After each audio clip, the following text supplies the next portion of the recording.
Hello les amis, aujourd'hui je tenais à vous parler de tout ce qu'il ne faut pas faire si vous voulez progresser en triathlon.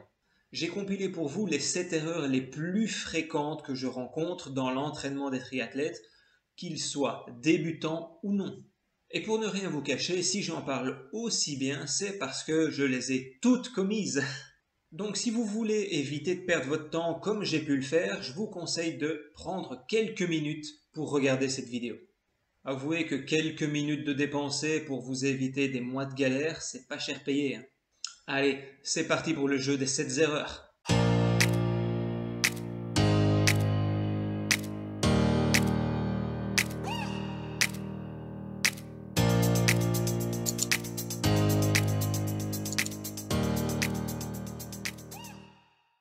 Et la première erreur que l'on pourrait commettre, c'est de toujours vouloir faire mieux d'un entraînement à l'autre. Imaginons que vous avez pu courir 11 km pendant une heure, la séance d'après, vous allez chercher à courir 11 km et demi pendant une heure, et la séance encore après 12, etc., etc.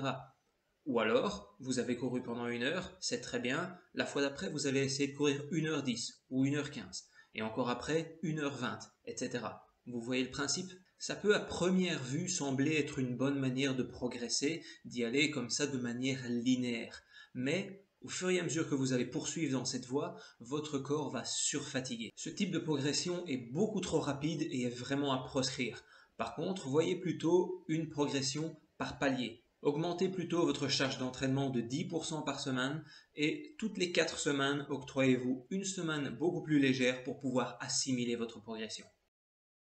La deuxième erreur est de toujours s'entraîner à la même intensité. Et typiquement, les gens qui s'entraînent de cette manière sont dans une zone de semi-confort.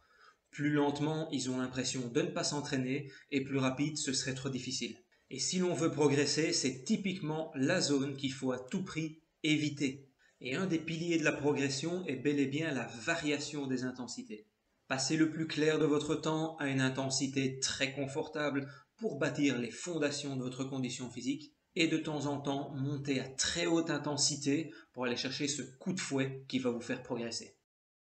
La troisième erreur est de négliger sa récupération. Et dans la récupération, il y a d'abord le sommeil. Si une personne faiblement active peut se satisfaire de 6 à 7 heures de sommeil par nuit, ce n'est pas du tout le cas pour vous qui vous entraînez pour un 70.3 ou pour un Ironman.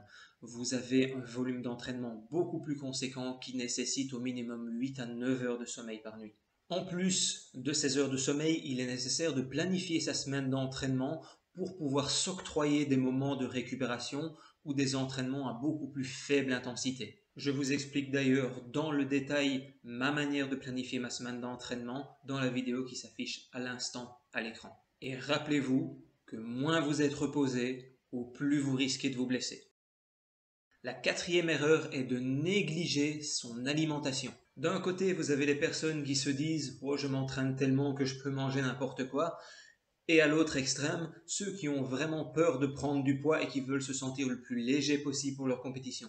Retenez simplement ici qu'il est nécessaire de s'alimenter suffisamment et avec des nutriments de bonne qualité si vous voulez que votre corps s'adapte à vos entraînements. Parce que si je veux caricaturer à l'extrême, l'entraînement vous détruit et c'est votre alimentation et le repos qui vous reconstruit. Et un corps sous-alimenté et mal alimenté est lui aussi plus sujet aux blessures. Plus de détails dans la vidéo qui s'affiche à l'instant. La cinquième erreur est de mettre de côté le renforcement musculaire. Même si vous passez déjà de nombreuses heures à vous entraîner en natation, en vélo, en course à pied, il est indispensable de rajouter du renforcement musculaire si vous voulez éviter les blessures. D'un côté, un corps plus fort est plus à même d'assimiler la charge d'entraînement que vous allez lui infliger sans se blesser. Et d'un autre côté, il va être nécessaire en salle de musculation d'aller travailler des zones qui ne sont pas travaillées durant vos entraînements, natation, vélo et course à pied. Quand on pratique un sport spécifique, on pratique toujours les mêmes gestes en réalité. Donc ce sont toujours les mêmes zones du corps qui travaillent et toujours les mêmes schémas moteurs qui sont répétés. Pour vous donner un exemple, en natation, l'entraînement va développer énormément la force de vos rotateurs internes de l'épaule, c'est-à-dire les pectoraux ou les dorsaux. Il va donc être nécessaire d'aller entraîner spécifiquement vos rotateurs externes si vous ne voulez pas augmenter le risque de blessure au niveau de vos épaules. Sixième erreur, et celle-là aussi je l'ai faite, s'entraîner malade ou blessé. Ici la règle est simple. Si vous êtes seulement enrhumé, un entraînement est toujours possible, mais à faible intensité et pas dans des conditions qui peuvent vous affaiblir. Donc n'allez pas dans le froid, n'allez pas dans la pluie. Si vous avez de la fièvre, ne vous entraînez pas. Si vous ressentez une douleur inhabituelle durant votre entraînement, arrêtez-le immédiatement. Il est plus important de s'arrêter pendant 2 à 3 jours plutôt que de poursuivre l'entraînement malgré tout et en avoir par la suite pour 2 à 3 semaines d'arrêt.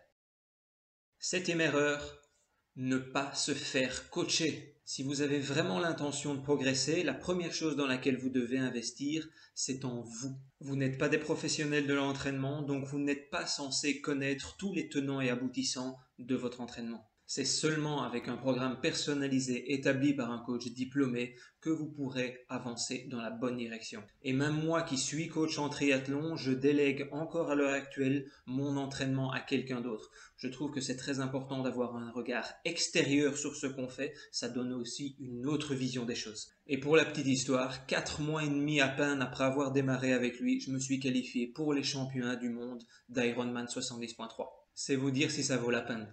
Voilà, c'est tout pour les choses à ne pas faire. Si cette vidéo a pu vous être utile, likez-la et partagez-la si vous pensez qu'elle peut être utile à quelqu'un d'autre.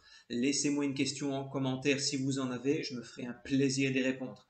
Si ce n'est pas encore fait, abonnez-vous à la chaîne pour ne rien louper des prochaines publications.